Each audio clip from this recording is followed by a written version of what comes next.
भूमिका चलाएंगे हम आज हम मजाक बनाए के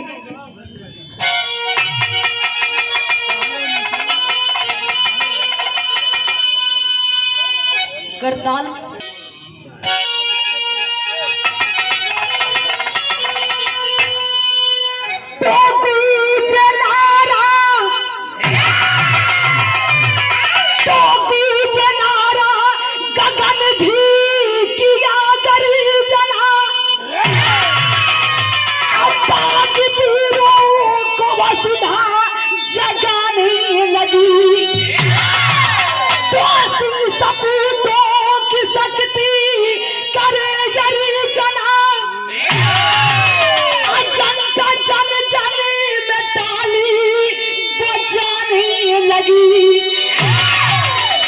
से भारती की भूमि नहीं और नारियां अपनी जौहरी दिखाने लगी तो हिंद का बच्चा बच्चा है राशिया कभी महेंद्री कलम कभी सजाने लगी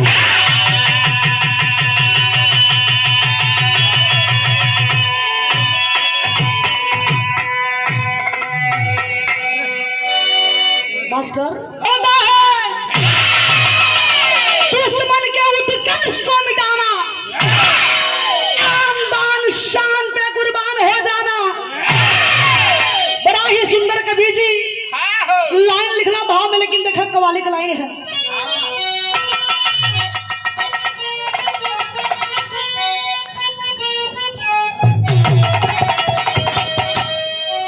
अब देखा इनमें हर रस का मजा मिली किसी मासूका से कोई आशिक कहता है आ जाने मन तुम इतनी खूबसूरत हो ए जो बिजली गिराती हो दीवानों पर जरा खुद महसूस करके देखो का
मिलावले को बजा आप लोग YouTube पर देख ले को बजा खाली कुदला से काम ना चली अरे तेरे दिने रे जान पर अरे कुर्बान होते हैं तो बाजी लगा के जान की अरे बाजी लगा के जान की अरे बाजी लगा के जान की बलिदान होते हैं बाजी लगा के जान की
बाबूजी ये बात उसमें के हैं। हाँ, जिस समय हमारा देश गुलाम था, हमारे देश में अंग्रेजों का शासन था, अंग्रेजी हुकूमत थी। लेकिन देखो हो बाबूजी, जिला गाजीपुर के अंतर्गत लाट गुलेरी नामक अंग्रेज का शासन था। वह लाट गुलेरी नामक अंग्रेज जब हमारे गाजीपुर में हमारे हिंदुस्तानी पहलवानों को जब लड़ते हुए देखा तो बोला कि ऐ हिंदुस्तानी आपस में कुश्ती क्यों लड़ते हो? अगर तुम्हारे अंदर इतना ही दम है तो हमारे लंदन में एक पहलवान है, मैं इसे बुलवा देता हूँ और मेरे पहलवान से कोई कुश्ती लड़के देख ले। मैंने कहा था कि हमारे लंदन में पहलवान बा तो नहीं आपस में कुश्ती झूठा कलर्ट हुआ। हम लंदन से वो पहलवान के बुलावा तानी हमारे पहलवान से केहू लड़के दिखा दे। देखे बाबूजी, कहत देरी ना कि बुलावत देरी नहीं। वह लाट गुलेरी ब्राजील नामक पहलवान को लंदन से बुला देता है और जब ब्राजील आयल हो बाबूजी तो खुला चैलेंज कर दिया कि अगर किसी की मां ने किसी को दूध पिलाई है तो मेरे पहलवान से हाथ मिला करके देख ले। अरे बाप रे बाप, वो ब्राजील का शरीर वो लंबा चौड़ा रहल हो, हट्ठा कट्ठा पहलवान। हिंदुस्तान उठा के पटक दे वो गिटिया पर हट जाएगा, समझ लो। फुटर फुटर बोला। ब्राजील का शरीर देख के कोई तैयार ना होत बा। हिंदुस्तान का लोग कहते हैं कि बाप रे बाप, इतना लंबा चौड़ा पहलवान है, अगर तनिको लपेटा में पा जाए धागा मौरिया दे तोड़ दे काम खत्म हो जाए। यानी केहू जात नहीं बा।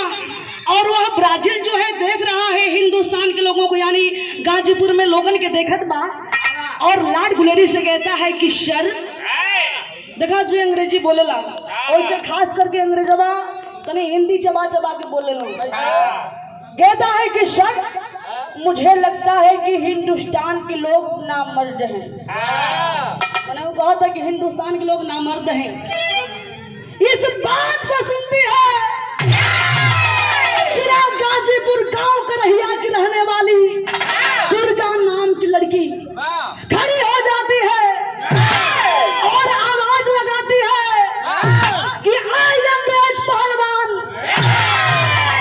अगर मेरे हिंदुस्तान के बारे में एक शब्द भी बोला तुम्हारी जुबान खींच लूंगी। समझते देखिए, तुम्हारी जुबान खींच लूंगी। ब्राजील देखला कलो, रे बाप रे सर देखिए ये तो फड़फड़ा रही है साली, ये फड़फड़ा रही है। आ लड़की मेरी बात को ध्यान से सुनो, जो मैं कह रहा हूँ ना वो सत्य है। तुम्हारे हिंदुस्तान के लोग नामर्द हैं, इन लोगों का खून जो है पानी हो चुका है। देखिए हो बाबूजी कैसे कहत बा गीत लगत।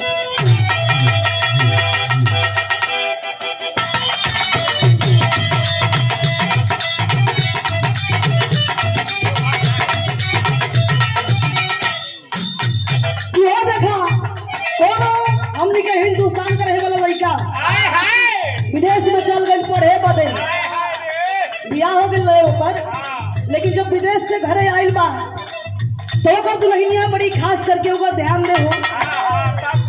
ये राजा जी अरे वहाँ के का चाहिए, देखी ना काजू बादाम पकोले हैं हल्दी वाला दूध में, तो आप पी नहीं, लेकिन ओके भावत नहीं बा। वो कहत बा मेरे बुआ से बात बता डार्लिंग, तुम मुझे पति देव नहीं, तुम मुझे डियर डियर बोलो, डियर मुझे डियर बोलो। क्या कैसे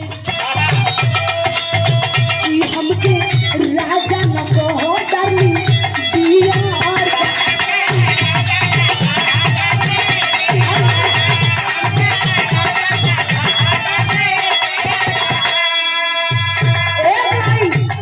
इशारा में है जब को लावे के होके कमटू हियर कहा मेरी डार्लिंग, मुझे कम टू हियर डियर बोलो कि हमके राजा न कहो डार्लिंग पियर का है, समझ लो। वो हौसल ब्राजील का खाई हो मर्दा मऊ का भाई।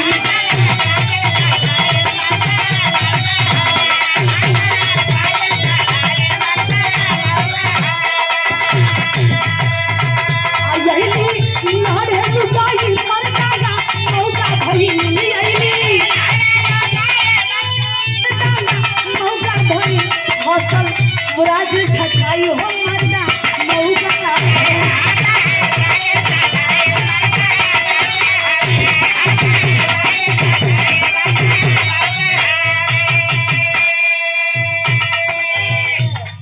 ब्राजील कहता है कि यार लड़की मेरी बात को सुनो, तुम्हारे हिंदुस्तान के लोग अपनी औरतों की कमाई खाते हैं का चूड़ी पहिर के मर्दा बैठे और झूठे मुठिया या बन गए थे आ खाले मेहर के कमाई हो मर्दा मऊगा भाई।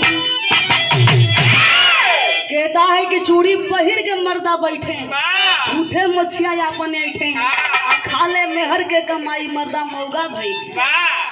दुर्गा हद पार हो गया, कदम को बढ़ाती है, ब्राजील अंग्रेज के सामने जाती है और कहती है कि आए अंग्रेज पहलवान, तू हिंदुस्तान के पहलवानों से क्या लड़ेगा रे? बोले हिंदुस्तान के नारी से लड़ करके दिखा। अरे बाप रे बाप, ब्राजील अवाक हो गई भाई, गजब बहादुर लड़की है, ललकार भी रही है और नजर मिला के हमसे देखिए सामना भी कर रही है। हाथ को मिलाती है ब्राजील से, कहती है कि सुनो पहले हिंदुस्तान के नारी से लड़कर के दिखाओ। हाथ मिलाता है, कहता है गुड गर्ल। और होता क्या है मास्टर, देखिए कैसे तावेदारी में खड़ी बा दुर्गा। गीत लगा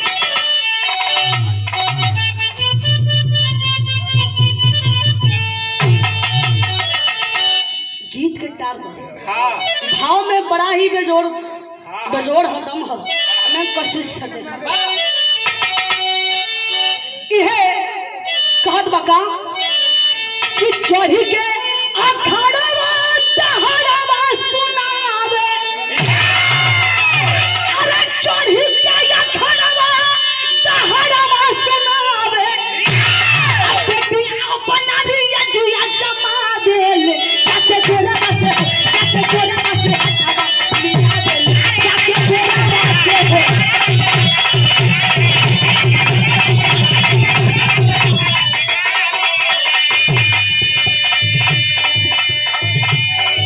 हाथ मिलाई और सब कुछ फाइनल हो गया। ब्राजील कहता है कि लड़की पूरा जवाहर को जमंगा की बखरी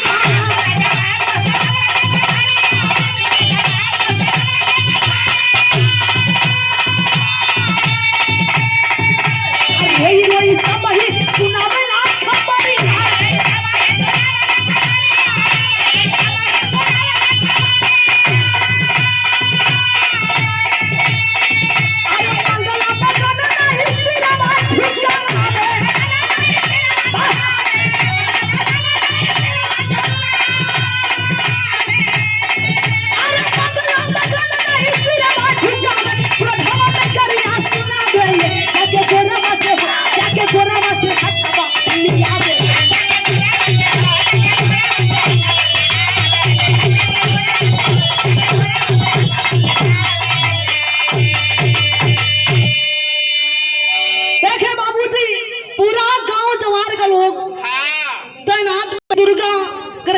रहे वाली लड़की हाथ मिलौले अंग्रेज से और यही मंगलवार के कुश्ती लड़ी। आज से 5वां दिन बाटे, यानी 5वें दिन कुश्ती लड़ी लंका के मैदान में गाजीपुर में। तो ये खबर हमनी के चाचा के देवे के चाहिए, साहब के देवे के चाहिए, साहब के रहल यानी गांव जवार के लोग चल गइलन मुहम्मदाबाद गाजीपुर, गाजीपुर मुहम्मदाबाद तहसील जोगा गांव में। जोगा गांव में रहे वाला जोगा गांव के रहल नामी पहलवान जेकर नाम रहल मंगला राय। गंगा के लोग मंगला राय जी के पास जाके सारी बात के बतौले हम कि चाचा आज रहुआ ना रही ना, आज तो गजबे हो गए ले साहब। वो गुलरिया वो अंग्रेजवा अपने एगो अंग्रेज के बुला दिलस लंदन से, ओकर नाम ब्राजील बा। और जब वो ब्राजील आई तो ब्राजील के अब ही चैलेंज कर दिलस गुलेरी कि अगर किसी की माँ ने किसी को दूध पिलाई है तो मेरे पहलवान से लड़ करके दिखा दे। इतना ही ना बल्कि वो ब्राजील जोन बा हमरे हिंदुस्तान के लोगन के गरियावे लागल। तो इस गाली को सहन ना कर सकी दुर्गा नाम की लड़की जो करहिया गांव की रहने वाली है, हाथ मिला ली है चाचा। वो हाथ मिलोले भाई चाचा, हिंदुस्तान का पानी हिंदुस्तान का शान अब ओकरे ही हाथ में बा। ये चाचा अगर वो लड़की कुश्ती नहीं लड़ी, अगर हार जाई कुश्ती लड़ के भी हार जाई तो अंग्रेजवा हमनी के बड़ा गजन करी है। मंगला राय जी तम तमाग खड़ा भइलन और जितना भी मर्दाना हुआ अपने हिंदुस्तान का गाजीपुर का सबके गरियावत हुआ। खरे तोहनी के लाज ना आइल रे, खरे सारे तोहनी के लाज ना आइल। अरे तोहनी के राजा रे एगो हिंदुस्तान के लड़की हो गोरवन से अंग्रेजवन से हाथ मिलौला। तोनी का बैठ के पानी पिए तोरा सो सबका मुड़ी झुकल बा। हां यह कोई पानी पिए तू, सबका मुड़ी झुकल बा। तो भाई तोर करेजा के माने पत्थर से लड़ौले पत्थर से पहाड़ से लड़ौले वाला यही से खत्म हो गई। खत्म ना ये पूजा। देखिए हो बाबूजी मंगला राय जी जो है सबके गरियावत हुआ, सब मर्दानन के गरियावत हुआ और पगड़ी के बथलन चले जाते हैं करहिया गांव में दुर्गा के घर। और जा करके कैसे देखिए हौसला को बढ़ा रहे हैं कितना।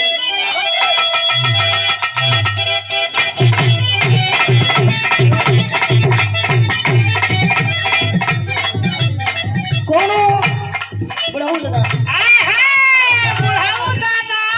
हाँ तो केनो लगन वाली हो जा ना होई त पत्ता ना खाई बुटा।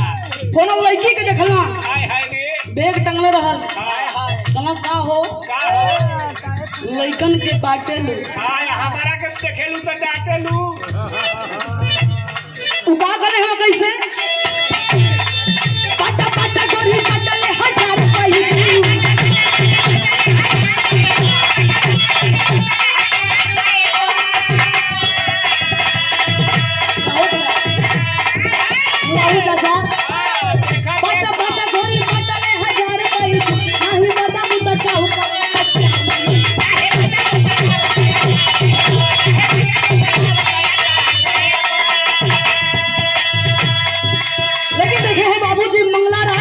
कैसे वो दुर्गा के हौसला के बढ़ावत हुन का सामने कैसा वाक्य भारी बाहर मारे भारी की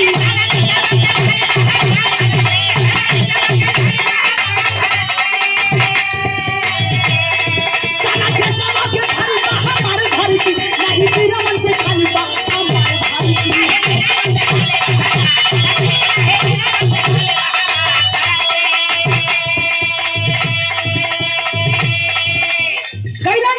और गाना बिटिया तेरा नाम दुर्गा है। कहती है चाचा आप मंगला राय जी है ना प्रणाम करता चाचा, हम आपके बहुत माने ला चाचा, हम आपका भक्ति है। कला की बिटिया सब सही बा लेकिन ये बेटी अंग्रेज से हाथ मिलौले मारू ना कुश्ती लड़े बदे ते बेटी हिंदुस्तान का पानी तोरे हाथ में बारे, हिंदुस्तान का पगड़ी तोरे हाथ में बा। हे बेटी कुश्ती के दिन कहिया पड़ल बताती है क्या? मंगलवार कुश्ती के घर आई गई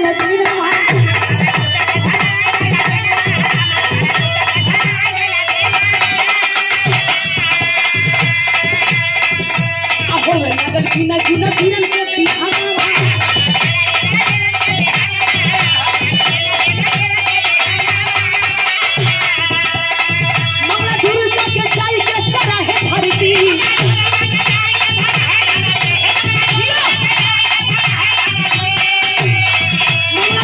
मंगला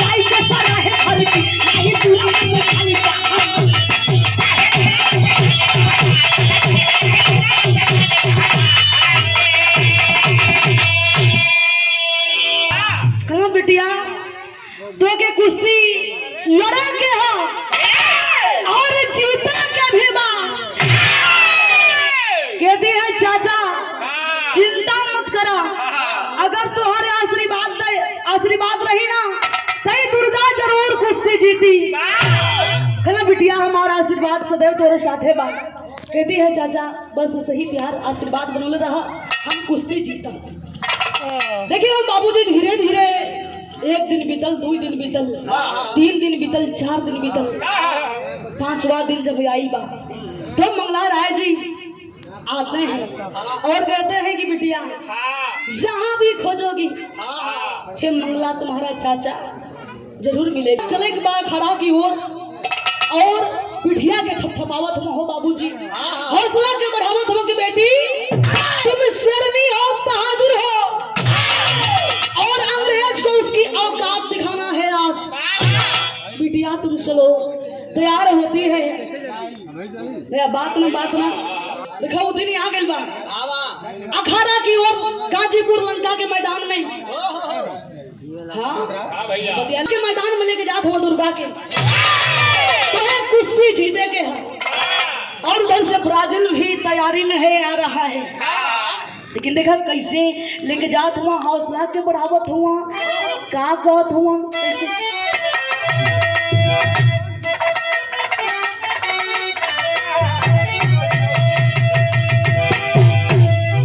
गीत है तो एक बता दे कि छोड़ दी ना बतावे के पड़ी ना तई देखा कोनो मेहरारू रहल जब ओकर मरद मरद ओकर कोनो मेहरारू है कोनो मरद तोरा नेन चूतिया मरद रहल। हमर लिया जब आइल बहरा से घरे मेहरारू बड़ा खुश भइल कि जब मर्दा जाए लगल तो मेहरुआ कहत भाई राजा जी वो मत जाई। काहे ना जाई कहते जाना तनी जितना गांव में कुल चूतिया देवर सब फजियत करता कैसे कले। हाँ वैसे ये बात के तू ना जानबा तू ना तो के जाने तो से बढ़िया चूतिया धरती बहु बना सबसे बढ़िया चूतिया हो तो ऊपर पड़ी ना का कहत बा कैसे ए राजा जी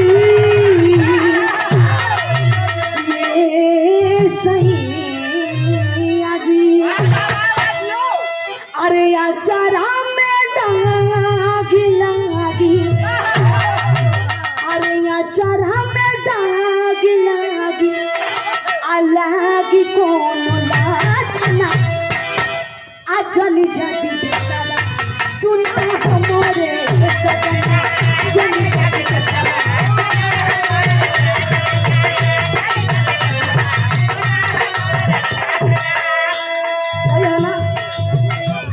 लेकिन देखे कैसे लेके जात हुआ झूठे पहलवान सुना झूठे पहलवान सुना गाजीपुर हरिया झूठे पहलवान सुना गाजीपुर हरिया तेरा बाप चलालू वाला कमरिया तेरा बाप चलालू वाला कमरिया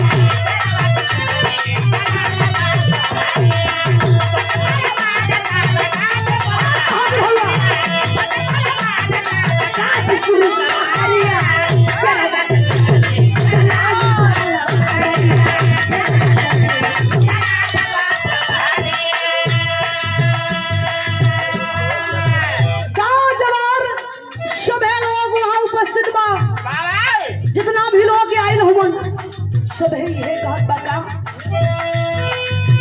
कहे नर नारी लाज रखी हो भगवान हो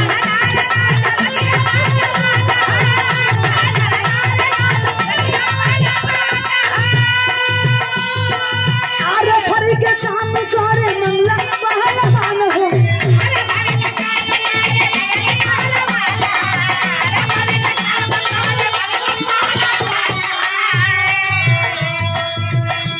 नहीं सिरवा कमर में बगरिया झुक नहीं सिरवा कमर में बगरिया सिरवा चला लूटा कमरिया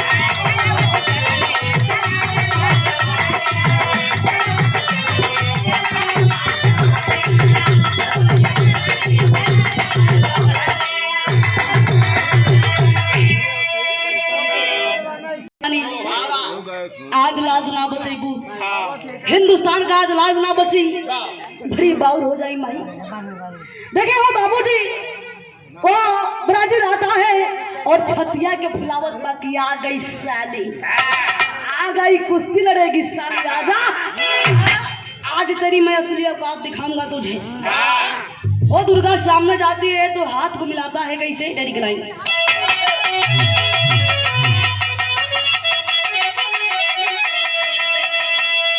मिलाया ब्राजील हंस के हथवा, अरे मिलाया ब्राजील हंस के हथवा, दुर्गा चली चंग में रंग गगन में।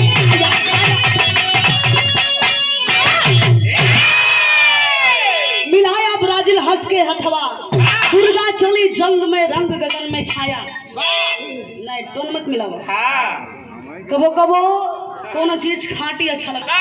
जो ब्राजील अंग्रेज की ओर से रेफरी का काम कर रहे थे, समय 10 मिनट है, दोनों पहलवान आमने सामने हुए, लेकिन देखें वो ब्राजील गरज रहा है कि आजा, छाती फुलावत हो नहीं है, लेकिन ये दुर्गा भी कहती है कि साले ठीक है, लड़ेगा कुश्ती ना, तुझे आज ही पता चलेगा किससे पाला पड़ा है। पहलवान हाथ के मिला के हो बाबूजी अखाड़ा में, यानी आमने सामने हुई के, तो दुर्गा अखाड़ा में जाने से पहले देखिए याद करते हैं किसको। अरे जब चढ़ी अखाड़े ऊपर दुर्गा, अरे जब चढ़ी अखाड़े ऊपर दुर्गा, आप कपी को तुरंत पुकारी है, कस चला लंगोटा ब्राजील, कस चला लंगोटा ब्राजील, उसकी भी तैयारी है। चंडी दुर्गा बन के, अरे काल चंडी दुर्गा बन के दुर्गा रूप दिखाई है। दिव्य कला जंगल का लख के जनता जय घोष सुनाई है। माँ कामाख्या भवानी को याद की है, बजरंग बली को याद की है, कुश्ती लड़ने लगी है। लेकिन जैसे ही हो बाबूजी 2 मिनट खत्म भई, वो दुर्गा अखाड़ा के बीचों बीच गिर जाती है और रोने लगती है। यार रुवाई के देख के, अखाड़ा में गिरल दुर्गा के देख के मंगला राय जी दौड़ के गई ना, कलन बिटिया ये तुम क्या कर रही हो, हिंदुस्तान का पगड़ी डुबावत बारू है बेटी, हिंदुस्तान का खान बान शांत मिट्टी में मिलावत बारू बिटिया, तू क्या करत बारू। लेकिन वो दुर्गा कहती है कि चाचा जानबूझ के नहीं करत है, हमरे साथे ऐसन होत बा कैसन होत बा बताती है कि आँखिया से लाल पीला, अरे लौकत बागा समहनावा हो, करी खापोताई गईले सगरी नागरिया, दुर्गा बुलावे माई कमाई छाले नमावा हो, संत एक सुनले बाबू सगरी खबरिया, सपवा कबिसी आई सुइया में रहली हो, अरे बकस बाबा कहलन बाबू सुना ओही घरिया। यह बात बिल्कुल ना जयपति, लेकिन कह रही है चाचा हमरा आँखी के सोझा लाल पियर दिखाई देत बा, शरीरिया बाहर आत बा ये चाचा, जैसे लागत बा कि हमरा शरीर में जान नहीं है।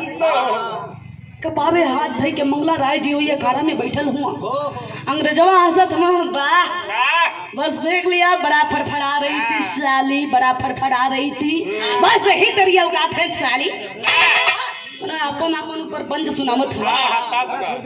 लेकिन वो बाबूजी देखे वही अखरवा में आए लगा एगो पुजारी महात्मा, जो देखे दुर्गा को उस हालत में सारा माजरा के समझ गई ना। मंगला राय के पास कहना, मंगला तुम्हें क्या लग रहा है कि ये लड़की बहाना कर रही है? नहीं, ये लड़की बहाना नहीं कर रही है, इसके साथ बहुत ही बड़ा धोखा हुआ है।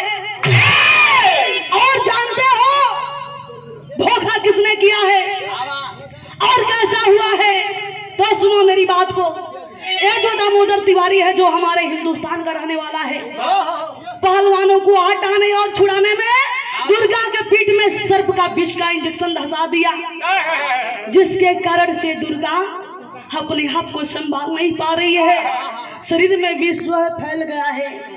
ये दुर्गा तो बहादुर है, शेरनी है, ये बहुत ही बड़ा गद्दार है दामोदर तिवारी, जो ऐसा किया है अपने हिंदुस्तान की बेटी के साथ। मंगला राय जी ये बतिया के सोना हो बाबूजी। अरे बाप रे बाप, देखा छाती फटक बाबा कि दामोदर तिवारी हमारे हिंदुस्तान का है, लेकिन अपने देश के बेटी के साथ गद्दारी किया है। देखा तबीयत जौन बा बिगड़े लागल मंगला राय जी का, अस्वस्थ हो गई तबीयत। ए बदे कि हमारे हिंदुस्तान में सबसे ज्यादा खुफिया लोग हैं। हाँ, ज्यादा पूजा रहेगा। ज्यादा हाँ तो काम कहते हैं कि के है। तबीयत खराब होके लागल और सभी लोग यानी दंगल देखे वाला लोग अपने अपने घर चल गए, सब लोग चल गए बा अपने अपने घरे। लेकिन वहाँ ब्राजील कहता है कि ये दुर्गा ये लड़की अभी खेल खत्म नहीं हुआ है, भले तुम आज चली जाओ, लेकिन अगले मंगलवार के दिन इसी गाजीपुर लंका के मैदान में मैं तुमसे दोबारा कुश्ती लड़ूंगा। वो दुर्गा जब इस बात को जान जाती है कि हमारे साथ गद्दारी हुआ है, खड़ी हो जाती है, हिम्मत जुटाती है, खड़ी होती है, कहती है क्या अंग्रेज धोखा किया है ना, तो ठीक है मैं भी तैयारी के साथ आऊंगी, इंतजार रहेगा, आऊंगी मैं अखाड़े में आऊंगी, लड़ूंगी तुमसे। सभी लोग अपने अपने घर को जाते हैं, लेकिन देखा मंगला राय जी वो अखाड़ा में आए वाला ना हुआ, तबीयत एकदम खराब है, चरपाई देले हो, खटिया पर पड़ल हो, खटिया पर पड़ल हुआ। देखिए हो बाबूजी धीरे धीरे समय बीतल और उस अगला मंगलवार के दिन जब सामने आ गई, अंग्रेजवा समझ गए कि लड़की इतनी बहादुरी है दुर्गवा, ये हिंदुस्तान का लड़की है, बड़ी बहादुरी है, ये हमने का डब्बा का दूध पी न जा, और एक साली भैंस गाय का दूध पीती है, ये शेरनी है, तो पहले हम इसे हराएंगे, इसके बाद हम इससे कुश्ती लड़ेंगे। देखा दिमाग लगौले हम हारब तो हुरब जीतब तो। और अंग्रेजवा वो अखाड़ा के बीचों बीच एगो ढाकर भैंसा लिया देवा, और ऐसा हो ये पगला भैंसा लिया देहलन और ऐलान कर देहलन कि ये दुर्गा हमारे ब्राजील पहलवान से कुश्ती तभी लड़ेगी जब इस भैंसा को नाथेगी। कैसे? फीस शर्त यही दंगल की, फीस शर्त यही दंगल की कि भैंसा को जो नाथेगा, अरे बिना हिचक वह ब्राजील से, अरे बिना हिचक वह ब्राजील से इस गाजीपुर में बाजेगा। अरे गांव का रहिया बसी कमैछा, अरे गांव का रहिया बसी कमैछा, दुर्गा उन्हें बुलाई है, और ये बजरंगबली का नाम गोरों का सर बुराई है। दुर्गा अखाड़े में जाती है, उस भैंसा को देखती है, कहती है ये भैंसा ऐसे धाकड़ है भी भैंसन के नथले हैं, तो खैला बिना टूट गई, खाली मारेगा। देखा तुरंत गई और चट जाए के हो सुआ ले ले, हाथ में ले ले है, वो हाथ में ले ले है, एगो हथवा से ऐसे सुगरावत दिया है, आज ऐसा ही सुगरावा लागल भैंसवा चप दे बैठ गई, आज ऐसा ही बैठल हो मार के सुआ हाथ दे तुरंत नाथ देती है, भैंसा टस समझ नहीं होत बा। अंग्रेजों देखला कहलो अरे बाप रे बाप, अंग्रेजों की आंखें फटी की फटी रह गई, गजब बहादुर है भाई। इसके बाद वो दुर्गा ललकार रही है कि साले मौगरे ही जड़े, एक डब्बा का दूध पीने वाला आ जाओ, मर्द बनते हो तो आ जाओ, आ जाओ लड़ाई के मैदान में, तुम्हारे अंदर कितनी पावर है आ जाओ, मैं दिखाऊंगी। कैसे? कसौटी का भाव है, रहा गया आखिरी गीत।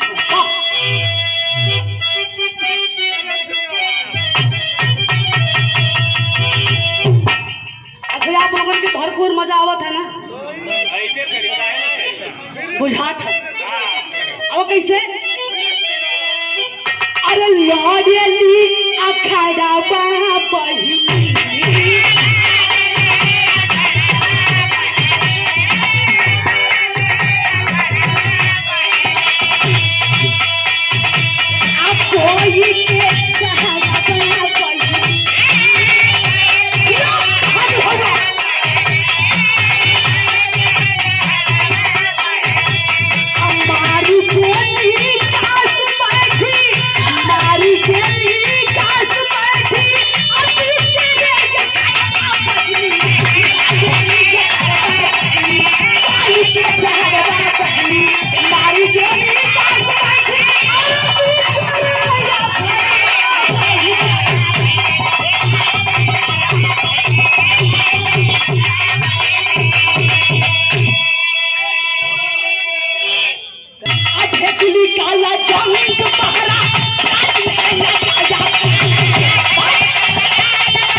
ताली से एकदम गूंज उठी।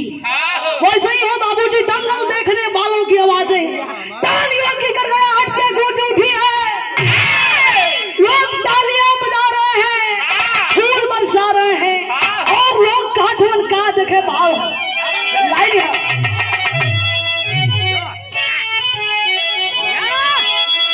अरे सुमन वृष्टि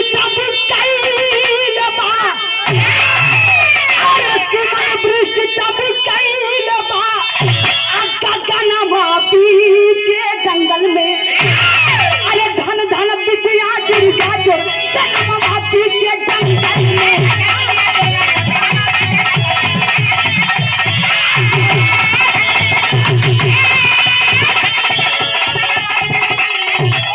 टोटल बा oh my God, oh my God. अंग्रेजी बुकत है, अंग्रेजी लोग मैंने बुकत बाबू अंग्रेजी चबात है। और हिंदुस्तान के लोग बड़ा खुश हों, फूल बरसावत हों, ये कहते हैं धन्य है बिटिया, हमारी हिंदुस्तान की बेटी तू धन्य है। लेकिन देखिए बाबूजी, अंग्रेजों के परहेज जब नाई भइल तब पहलन का किसी हमल के तारीफ जब अरे कैली भवानी हो, यानी सभी लोग जब अपने अपने घरे जाए लगल, वो दुर्गा भी जब अपने घर को जाने लगी है, अंग्रेजवा पर जिलवा उठल, धूर झरला पोछला और गुलेरी से कहा था कि सर बहुत बड़ा मेरा अपमान हुआ, आप कुछ करिए सर, कुछ करिए। अब पीछा की ये गोरे भारी भाई परेशानी हो, लगे चलाने गोली टबले, लगे चलाने गोली टबले, अरे छाना पीछे जंगल में, अरे धन धन बिटिया दुर्गा तो जन्मवा पीछे जंगल में। अंग्रेजवा निशाना पा दुर्गा के लगोना, गोली चलाना, जो गोली सनसनाती हुई आई दुर्गा के जांग में लगी, दुर्गा वहीं पे लड़खड़ा के गिर जाती है। गंगा के लोग देखलन हो बाबूजी, देखे दुर्गा के उठा पठा के लेके गई ना अस्पताल में, इलाज होत बा, दुर्गा विजय प्राप्त की है, कुश्ती जीती है। इलाज भले अस्पताल में होत बा, लेकिन ये विजय होखला का खबर अखबार में छप गई। और जब खबरिया अखबार में छपल है, मंगला राज जैसे ही खबरिया के बढ़ला हो बाबूजी, अरे बाप रे बाप, तबीयत मस्त हो गई। चारपाई से उठ के खड़ा भइलन और मछिया कैसे ऐठत हम कि बार मेरी देश की बेटी और दुर्गा से मिले बदे वही अस्पताल में जात हमन, लेकिन देखा पुरस्कार ले ले हम अस्पताल में जात हमन और कैलन का अलग लाइन है।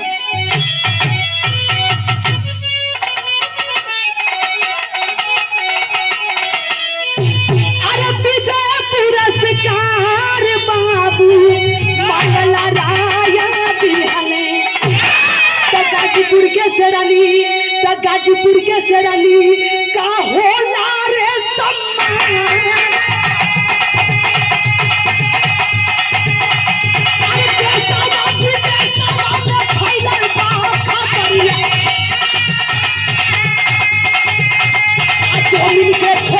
दुर्गा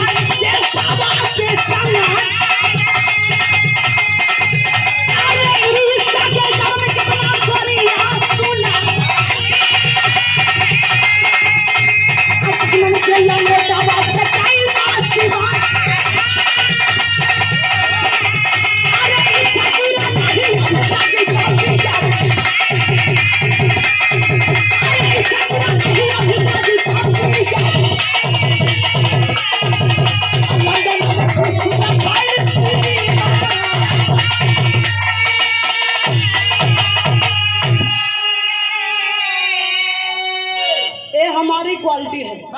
आदेश मिल जाए कि कंची लगा दो तो भैया तनको कोताही हम नहीं करो, हम नंबर देखे हो बाबूजी। अस्पताल में जाकर के मंगला राय जी दुर्गा को विजय पुरस्कार से नवाजते हैं और बिटिया के थपथपावत हो कि बारे हमारी बिटिया। इलाज हुआ, दुर्गा स्वस्थ हुई है। स्वस्थ होने के बाद दुर्गा के जो है देखा वो खबरिया अखबार में छप गई कि दुर्गा विजय पुरस्कार से नवाजी गई है। जब अंग्रेजवा सुनना अरे बाप रे बाप, गोलियों मार दली। जब मैंने मन में सोचा था कि हमने गोली भी चलाया, गोली भी उसे लगी और लड़की विजय पुरस्कार से नवाजी गई। मैंने हिंदुस्तानी ये तनको कम ना हो, उड़त हवा ये दुर्गा कुश्ती क्या जीत गई है। हिंदुस्तानियों का तो भाव बढ़ गया है। अंग्रेजवा दाव लगोलना कहना अगर अखबार में छपो ना क्या जो कुश्ती दोबारा जो हुई है गाजीपुर लंका के मैदान में मान्य नहीं की जाएगी। कुश्ती दोबारा नहीं, तेबारा हुई। ध्यान देने के बाद तेबारा कहाँ हुई? तेबारा हुई लंदन में। अपन दाव लगोला कि तेबारा लंदन में हुई तो हमने बढ़िया से घात करे और वहां पे भी कुश्ती लड़ेगी। और एक बात अंग्रेजों ध्यान देना, जब लोहा गर्मा जाला तो जल्दी ठंडा ना होला। और हमारी दुर्गा तो अंगार है। चलो गोरों चलो अपने लंदन में। गुलोरी और ब्राजील मंगला राय और कुछ हिंदुस्तान के लोगों को दुर्गा के साथ लेके जाते हैं लंदन में। वहां पर भी देखिए दंगल करावल गई और दुर्गा वहां पर भी मां कामाख्या भवानी का नाम लेकर के अंग्रेज को धूल चटाने का काम करके आई। अंग्रेज को चित कर दी, पटक दी, धूल चटा दी और अपने हिंदुस्तान में जब आने की तैयारी बनाई तो अंग्रेजवा कहना कि हम लोग भी चलेंगे। भोजपुरी होने के नारे हो, हम लोग भी चलेंगे हिंदुस्तान में। फिर से आई कुल दोबारा उतना ही ना, वो ब्राजील के संगवा 2-4 गोरी आ गई ना। और जब अंग्रेज और वह दुर्गा और मंगला राय जी जब अंधेर हवाई अड्डा पर आए हैं हो बाबूजी, तो देखे कैसे गांव जवार हिंदुस्तान के लोग भीड़ लगल बा, भीड़ जमा हो, फूल माला लेके लोग खड़ा बा। कैसे खड़ी करेंगे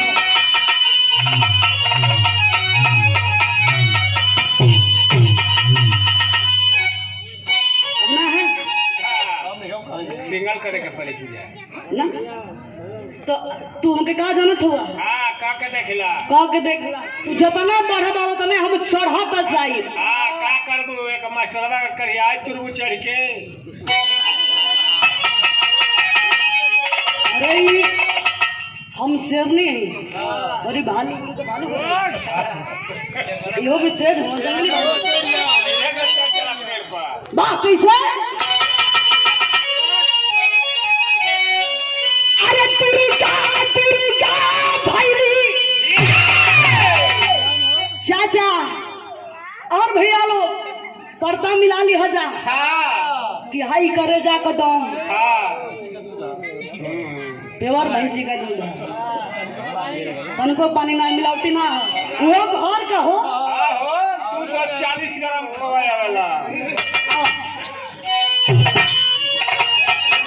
दुर्गा दुर्गा भैरी अरे दुर्गा दुर्गा भैरी सही लगावे छठी जागा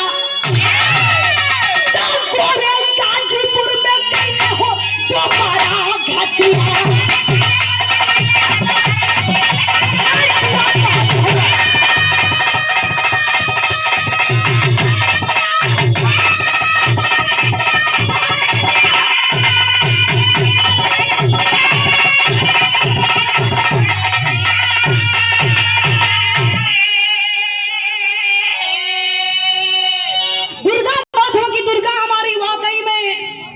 दुर्गा का रूप है स्वागत लोग कैलन लेकिन अंग्रेजवा जब आ गए ना गाजीपुर में अरे बेईमान है ये हमारे साथ गद्दारी किया है इतना बड़ा धोखा किया है इसको पता था कि ये लड़की बहादुर है लेकिन फिर भी हमें हिंदुस्तान में बुलाया और हमारी बेइज्जती करवाया अंग्रेजवा को सतियवा कहना ब्राजील का सतियवा यार तुम सच कह रहे हो ये सत्य है कि गुलेरी ने हमारे साथ गद्दारी किया है चबा चबा बोलो थोड़ा सा और शाम के वक्त हो बाबूजी चाय के बनाना चाय बना के गुलेरी सर को बुलाते हैं कि सर आइए चाय पे आइए चाय में एक कप चाय में जहर मिलाना जहर मिला के गुलेरी के देना बतियावत हो देखा मीठा मीठा बतिया के जहर देते हो कि सर वाकई में मानना पड़ेगा ये जो लड़की है ना ये शेरनी है सर और मैं सोच रहा हूँ सर कि हम लोग भी यहाँ रह के गाजीपुर हिंदुस्तान में रह के हम लोग भी जरा कुश्ती लड़ना सीख ले पहलवानी सीख ले देखा मीठ मीठ बतियावत हम गुलेरी कह रहा है कि वाकई में तुम लोग समझदार हो लेकिन देखा भाई का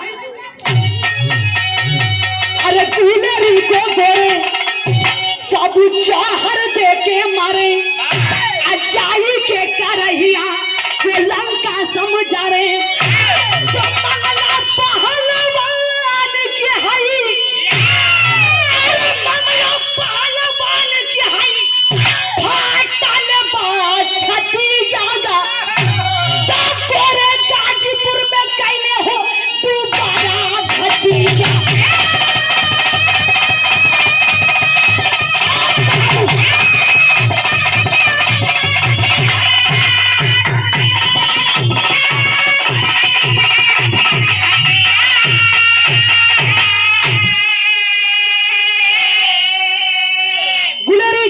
पी गया कुछ ही समय बाद जहर शरीर में भिने लागल गुलेरी ने दम को तोड़ दिया और जैसे ही दम को तोड़ा है अंग्रेजवा ब्राजीलवा हंसदवा की शाला बहुत अच्छा हुआ जब मर गया शाला ईमानदार बन रहा है बहुत अच्छा हुआ राष्ट्र का रोड़ा था शाला और वहाँ ब्राजील अपने साथियों को लेकर के जाता है दुर्गा के झोपड़ पट्टी और दुर्गा के झोपड़ी को जला दिया दुर्गा परिवार समेत जल गई है मंगला राय जी जब ये खबर के पहुंचा कि हमारी दुर्गा का परिवार जल गया तो समझ गए मंगला राय जी के परिवार जला नहीं है दुर्गा जली नहीं है दुर्गा परिवार के साथ जलाई गई है ₹1 का आशीर्वाद हमारी दुर्गा को जलाया गया है और हम बाबूजी मंगला राय जी छाती पटत बा आंख में आंसू आ लेकिन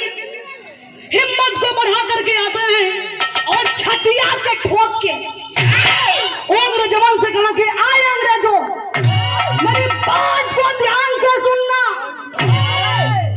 जिंदगी जीने के लिए 100 साल की जरूरत नहीं होती है कम ही समय में कुछ ऐसा कर जाओ कि मर जाने के बाद ये जमाना सदियों तक याद रखे। और हमारी दुर्गा भले ही मर गई है, लेकिन दुर्गा का नाम इतिहास में कायम रहेगा। कैसे कि दुर्गा का मैछा के राहली भगतनिया कायम इतिहास देखे साक्षी बांगा कहानिया कि आधा निशा में नित्या, अरे आधा निशा में नित्या चाला में ज्योति गागा, अरे गाजीपुर में कैले हो तो बड़ा घटिया।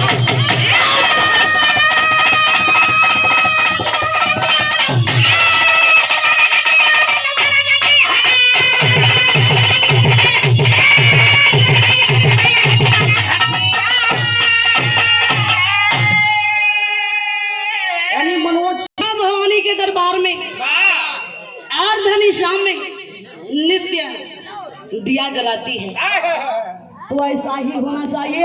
और ऐसी ऐसी हमारे देश की वीरांगनाएं थी। यहाँ समाप्त आखिरी लाइन अब